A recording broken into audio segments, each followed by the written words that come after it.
Hi friends, welcome back to our channel AL Foodology. வீடியோக்குள்ள போறதுக்கு முன்னாடி மறக்காம நம்ம சேனலை சப்ஸ்கிரைப் பண்ணிட்டு பக்கத்துல இருக்கிற பெல் ஐகானை பிரஸ் பண்ணி ஆல் ஆப்ஷனை செலக்ட் பண்ணிக்கங்க. அப்பதான் நம்ம வீடியோஸோட எல்லா நோட்டிஃபிகேஷனும் உங்களுக்கு கிடைக்கும். இன்ஸ்டாகிராம்லயும் அப்படியே நம்ம பேஜை ஃபாலோ பண்ணிக்கங்க. இன்னைக்கு ஒரு டேஸ்டியான கதம்ப சாம்பார் ரெசிபி தான் செய்ய போறோம். வாங்க எப்படி செய்யறதுன்னு பார்க்கலாம்.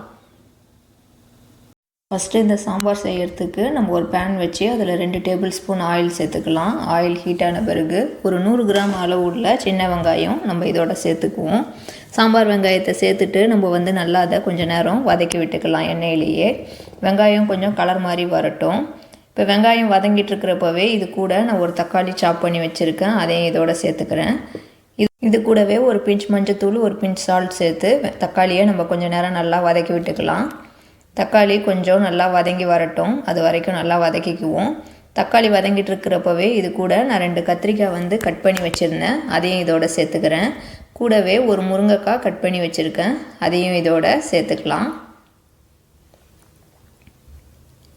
கத்திரிக்காயும் முருங்கைக்காயும் சேர்த்துட்ட பிறகு நம்ம இது ரெண்டையும் எண்ணெயில் கொஞ்சம் நேரம் வதக்கி விட்டுக்குவோம். அது எண்ணெயிலேயே கத்திரிக்காய் நல்லா கொஞ்சம் நேரம் வெந்து வரட்டும், அது வரைக்கும் இதை நல்லா வதக்கிக்கலாம். இப்போது நான் கட் பண்ணி வச்சுருக்கிற பீன்ஸையும் கேரட்டையும் இதோட சேர்த்துக்கிறேன். இப்போது இதையும் கொஞ்சம் நேரம் நம்ம நல்லா வதக்கி விட்டுக்கலாம். கேரட்டு பீன்ஸும் கொஞ்சம் இந்த அளவுக்கு பெரிய சைஸில் நம்ம சேர்த்துக்குவோம். ஏற்கனவே நம்ம சேனலில் முள்ளங்கி சாம்பார் ரெசிபி இருக்குது, அந்த வீடியோ லிங்க் ஐகார்டில் கொடுக்குறேன், செக் பண்ணி பாருங்கள். இப்போது 1/4 டீஸ்பூன் மஞ்சள் தூள் சேர்த்துக்குவோம். 1 டேபிள் ஸ்பூன் மிளகாய் தூள் சேர்த்துக்கலாம். ஒரு 3 டேபிள் ஸ்பூன் அளவு சாம்பார் பவுடர் சேர்த்துக்கிறேன். உங்கள்கிட்ட சாம்பார் பவுடர் இல்லைன்னா நீங்கள் உங்கள் குழம்புக்கு தகுந்த மாதிரி தனியாத்தூள் சேர்த்துக்கங்க. இப்போ இந்த மசாலாலாம் சேர்த்துட்டு அதோட பச்சை வாசம் போகிற வரைக்கும் கொஞ்சம் நேரம் இதை வதக்கி விட்டுக்கலாம். தூள் எல்லாத்தையும் ஒன்றா நல்லா சேர்த்து மிக்ஸ் பண்ணி விட்டுக்குவோம். அப்போ அந்த தூளில் இருக்கிற பச்சை வாசம் போயிடும். இப்போது இந்த காயெலாம் வேகிறதுக்கு தேவையான அளவு நம்ம தண்ணி சேர்த்துக்கலாம். கூடவே 1 டீஸ்பூன் உப்பும் சேர்த்துக்குவோம். காயெலாம் வெந்துடும் சீக்கிரமாக. இதை எல்லாத்தையும் ஒன்றா நல்லா மிக்ஸ் பண்ணி விட்டுக்கலாம். நம்ம சேர்த்த தூள் காய் எல்லாத்தையும் தண்ணி சேர்த்துட்டு மிக்ஸ் பண்ணி விட்டு இப்போ இதை மூடி வச்சுக்கலாம். இது ஒரு 15 நிமிஷம் அப்படியே விடுவோம். காயெல்லாம் நல்லா கொதித்து வெந்து வரட்டும். அதுக்கப்புறம் நம்ம ஓப்பன் பண்ணி பார்க்கலாம். இப்போது இந்த சாம்பாருக்கு நான் ஒரு 3/4 கப் அளவு துவரம்பருப்பு எடுத்து அதில் கொஞ்சம் மஞ்சத்தூள், ஜீரகம், உப்பு சேர்த்து வேக வச்சு மசிச்சு எடுத்து வச்சுருக்கிறேன். துவரம்பருப்பு யூஸ் பண்ணி தான் இன்றைக்கி இந்த நம்ம கதம்ப சாம்பார் செய்ய போகிறோம்.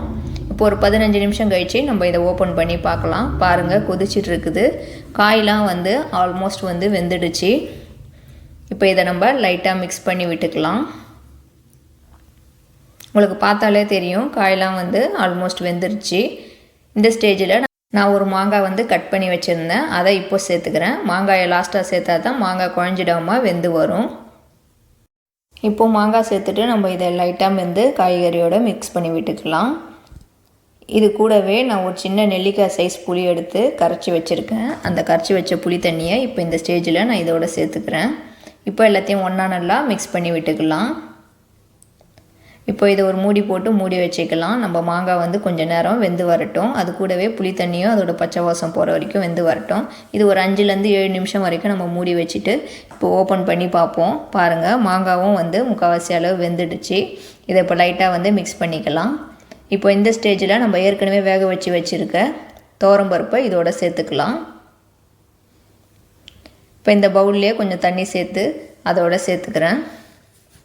இப்போ எல்லாத்தையும் ஒன்றா நல்லா மிக்ஸ் பண்ணி விட்டுக்குவோம். நம்ம சேர்த்த பருப்பு, காய்கறி எல்லாத்தையும் ஒன்றா நல்லா மிக்ஸ் பண்ணி விட்டுருக்கோம். இப்போ சாம்பாருக்கு தேவையான உப்பு சேர்த்துக்கலாம். நான் கல் உப்பு தான் சேர்த்துக்கிறேன், நீங்கள் சால்ட் வேணாலும் சேர்த்துக்கங்க. உப்பு சேர்த்துட்டு எல்லாத்தையும் ஒன்றா நம்ம கலந்து விட்டுக்கலாம். இப்போது இதை நம்ம மூடி வச்சுக்குவோம். இது ஒரு 1/4 மணி நேரத்துலேருந்து 20 நிமிஷம் வரைக்கும் நல்லா கொதித்து குக்காகி வரட்டும். அதுக்கப்புறம் நம்ம ஓப்பன் பண்ணி பார்த்துக்கலாம். இப்போ பாருங்கள், நான் ஸ்டவ் மீடியம் ஃப்ளேமில் வச்சு ஓப்பனில் வச்சு குக் பண்ணுறேன். திறந்து காயெல்லாம் நல்லா வெந்துருச்சு. சாம்பாரும் ஆல்மோஸ்ட் ரெடி ஆயிடுச்சு. இப்போது சாம்பார் தாளிக்கிறதுக்கு நான் பக்கத்தில் ஒரு பேனில் எண்ணெய் சேர்த்துக்கிறேன். ஹீட்டான பிறகு 1/4 டீஸ்பூன் வெந்தயம் சேர்த்துக்குவோம். 1/4 டீஸ்பூன் ஜீரகம் சேர்த்துக்கலாம். ஒரு வரமிளகாய் சேர்த்துக்குவோம். கூடவே கொஞ்சம் கருவேப்பிலையும் சேர்த்துக்கிறேன். ஒரு 1/4 டீஸ்பூன் அளவு கடுகு சேர்த்து தாளிச்சிக்குவோம். லாஸ்ட்டாக கொஞ்சம் பெருங்காயத்தூளும் இதோட சேர்த்துக்கலாம். இப்போது தாளித்த பொருளை நம்ம சாம்பாரோட சேர்த்துக்கலாம்.